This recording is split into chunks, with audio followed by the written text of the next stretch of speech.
And they sent me on a mission. But I don't mean the kind of mission you think of. But they sent me on a mission to pick up someone from the airport that was coming to Utah State University to speak. Well, that person was Coretta Scott King, Dr. King's wife. And I remember at the time going, Dr. King's wife? Oh, picking up Dr. King's wife? And so I ran out and I had a 1969 Cougar. And I tell you, I took that bad boy to the wash that day, and I washed it and I shined it because I thought, Mrs. King can't ride in a dirty car. I gotta be ready. And I proceeded to the airport from Logan and I picked up Mrs. King. And as we got into my 1969 Cougar with the sock top,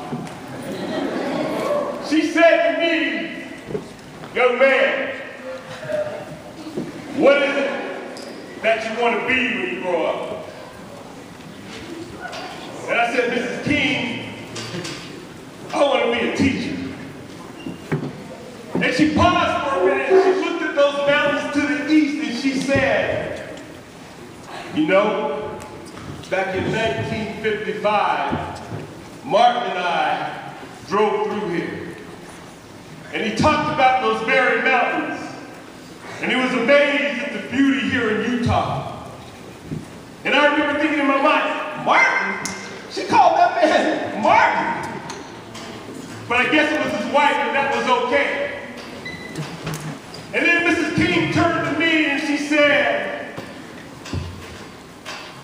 I want you to be the best teacher you can be.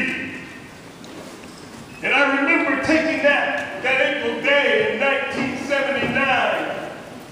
I took that to heart.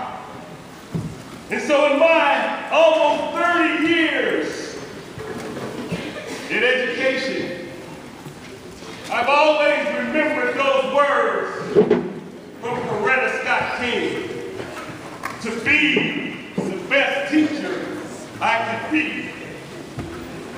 And I hope those words have affected one or two people along the way.